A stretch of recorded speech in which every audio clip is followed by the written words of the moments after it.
আসসালামু আলাইকুম। এটিএন বাংলার প্রতি ঘন্টার সংবাদে আপনাদের সবাইকে স্বাগত জানাচ্ছি ফাতিহা শাফি। বৈষম্য বিরোধী ছাত্র আন্দোলনে ডাকা সরকার পদত্যাগের এক দফা দাবিতে থমথমে পরিস্থিতি রাজধানীতে। শাহবাগ সায়েন্স ল্যাব, উত্তরা, যাত্রাবাড়ি, মতিঝিল সহ বিভিন্ন স্থানে পুলিশ ও আওয়ামী লীগ নেতাকর্মীদের সঙ্গে আন্দোলনকারীদের সংঘর্ষে আহত হয়েছেন বেশ কয়েকজন। চলছে ধাওয়া পাল্টা ধাওয়া, কোথাও কোথাও হয়েছে ভাঙচুর ও অগ্নিসংযোগ। সকাল 11টার দিকে শাহবাগে আওয়ামী লীগের নেতাকর্মীদের ধাওয়া দেয় বিক্ষোভকারীরা। এ সময় বঙ্গবন্ধু শেখ মুজিব মেডিকেল বিশ্ববিদ্যালয়ের প্রশাসনিক ভবনের সামনে বেশ কয়েকটি যানবাহনে আগুন দেয় বিক্ষুব্ধরা। সায়েন্স ল্যাব মোড়ে অবস্থান নিয়েছেন শিক্ষার্থীরা। সেখানে ছাত্রলীগ ও পুলিশের সঙ্গে ধাওয়া পাল্টা ধাওয়ায় কয়েকজন আহত হয়। সরকার বিরোধী নানা স্লোগান দিয়ে রাস্তা অবরোধ করেছে শিক্ষার্থীরা। উত্তরায় বিএনএস ভবনের সামনে শিক্ষার্থীদের সঙ্গে আওয়ামী লীগের নেতাকর্মীদের সংঘর্ষে আহত হয়েছেন বেশ কয়েকজন। দফায় দফায় ধাওয়া পাল্টা ধাওয়া চলছে আইনশৃঙ্খলা বাহিনীর সঙ্গে। 11টার পর থেকেই যাত্রাবাড়িতে থমথমে পরিস্থিতি। কুতুবখালীতে ঢাকা চট্টগ্রাম মহাসড়ক অবরোধ করে বিক্ষোভ করছে আন্দোলনকারীরা। এছাড়া ঢাকার সিএমএম আদালতে হামলা ও প্রিজন ভ্যান ভাঙচুরের ঘটনা ঘটেছে।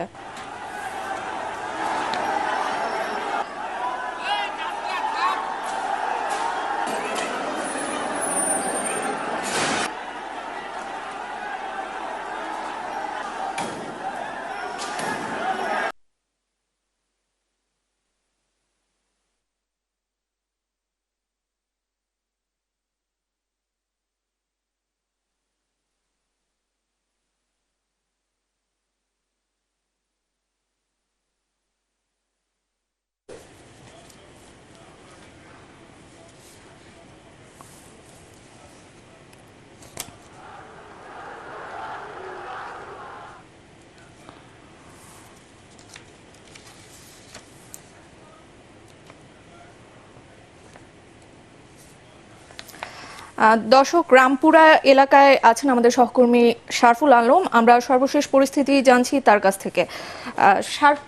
শারফুল, রামপুরায় কি পরিস্থিতি বিরাজ করছে আমাদের জানাবেন। দেখুন, আজকে বৈষম্য বিরোধী ছাত্র আন্দোলনের যে কর্মসূচি ছিল সেই কর্মসূচি অনুযায়ী কিন্তু তারা এই মুহূর্তে রামপুরা আফতাবনগর এলাকায় শিক্ষার্থীরা অবস্থান নিয়েছে এবং তাদের যে পূর্বঘোষিত সেই অনুযায়ী কিন্তু তারা এখানে অবস্থান নিয়ে কর্মসূচি পালন করছে। আপনি দেখতে পাচ্ছেন এখানে শুধু ইস্ট ওয়েস্ট ইউনিভার্সিটি নয়, ব্র্যাক ইউনিভার্সিটি সহ আশেপাশের ডিআইইউ, এআইইউ সহ বেশ কয়েকটি ইউনিভার্সিটির শিক্ষার্থীরা কিন্তু এখানে জড়ো হয়েছেন। শুধু শিক্ষার্থীরাই নয়, তাদের এই আন্দোলনে কিন্তু সর্বস্তরের জনগণ, গার্ড, অভিভাবক, বিভিন্ন পেশাজীবী, সংস্কৃতি কর্মীরাও কিন্তু এখানে আসছেন এবং তারা কিন্তু শিক্ষার্থীদের আন্দোলনের যে দাবি সেই দাবি জানিয়ে তারা স্লোগান দিচ্ছেন। তারা বলছেন তাদের দাবি না আদায় হওয়া পর্যন্ত তারা কিন্তু এই রাজপথে থাকবেন এবং স্লোগান দিয়ে যাবেন।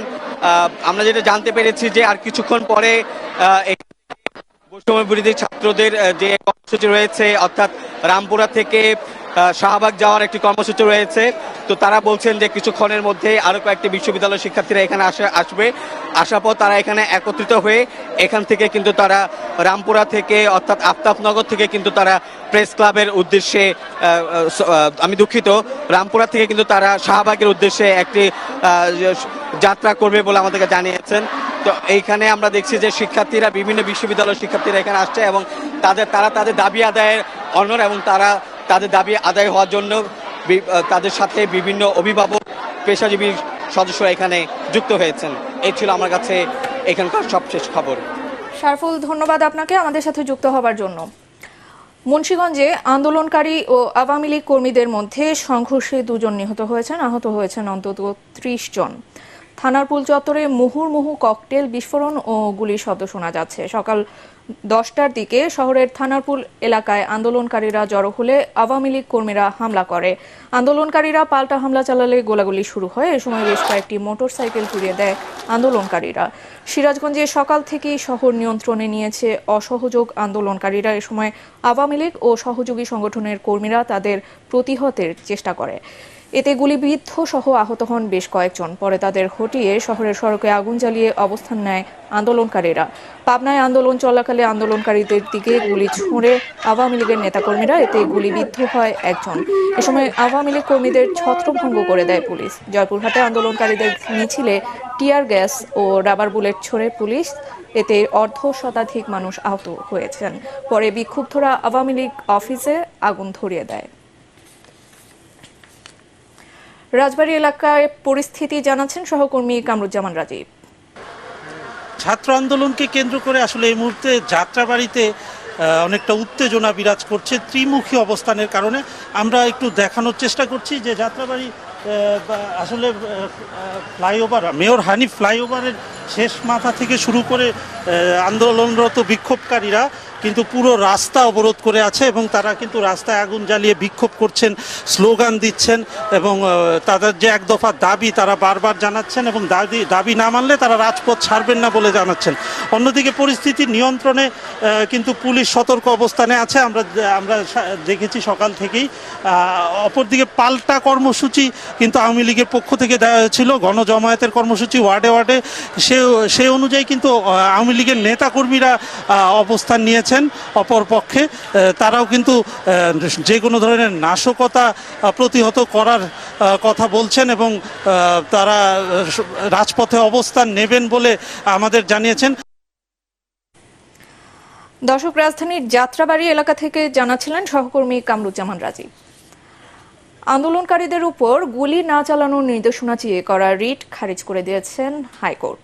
সেই সাথে আইনশৃঙ্খলা বাহিনীকে প্রয়োজনের অতিরিক্ত ক্ষমতা প্রয়োগ না করতে এবং মানব জীবনের প্রতি সম্মান দেখাতে বলেছেন উচ্চ আদালত। দুপুরে বিচারপতি মোস্তফা জামান ইসলাম ও SM মাসুদ হোসাইন দোলনের দ্বৈত বেঞ্চ রিট খারিজ করে এসব পর্যবেক্ষণ দেন। সংবিধান অনুযায়ী যে কেউ মিছিল সমাবেশ করতে পারবে বলেও পর্যবেক্ষণ দিয়েছে হাইকোর্ট।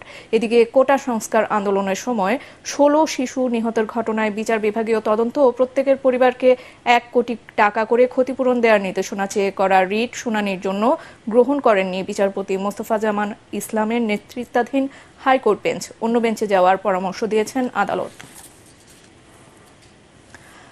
অসহযোগ আন্দোলনের প্রভাব পড়েনি ব্যাংক পাড়ায়। গ্রাহক উপস্থিতি কিছুটা কম হলেও স্বাভাবিক নিয়মে চলছে অফিস সহ ব্যাংকিং কার্যক্রম। সপ্তাহের প্রথম কার্যদিবসে রাজধানীর মতিঝিল ব্যাংক পাড়ায় সকাল 10টায় যথারীতি লেনদেন শুরু হয়। শুরুতে গ্রাহক উপস্থিতি কিছুটা কম হলেও বেলা বাড়ার সাথে সাথে লেনদেন বাড়তে শুরু করে। স্বাভাবিক নিয়মে চলছে টাকা জমা ও উত্তোলন। নগদ টাকা তোলার পরিমাণ বেশি। কিছু শাখায় বড় অঙ্কের অর্থ লেনদেন করা যাচ্ছে না বলে অভিযোগ করেন গ্রাহকরা। এক্ষেত্রে অনেককে প্রধান শাখায় যোগাযোগ করতে বলা হচ্ছে। নিরাপত্তার জন্য ব্যাংকের শাখায় টাকা যেতে কিছুটা দেরি হচ্ছে বলে স্বীকার করেন কর্মকর্তারা।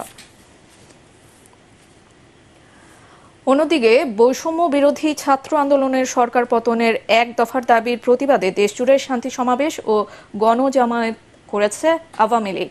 সকালে রাজধানীর বিভিন্ন গুরুত্বপূর্ণ স্থানীয় দলীয় কার্যালয় ও পাড়া মহল্লায় নেতাকর্মীদের অবস্থান নিতে দেখা যায়। শিক্ষার্থীদের আন্দোলনকে প্রতিহত করার ঘোষণা দিয়ে নানা স্লোগান দেয় সরকারি দলের নেতাকর্মীরা।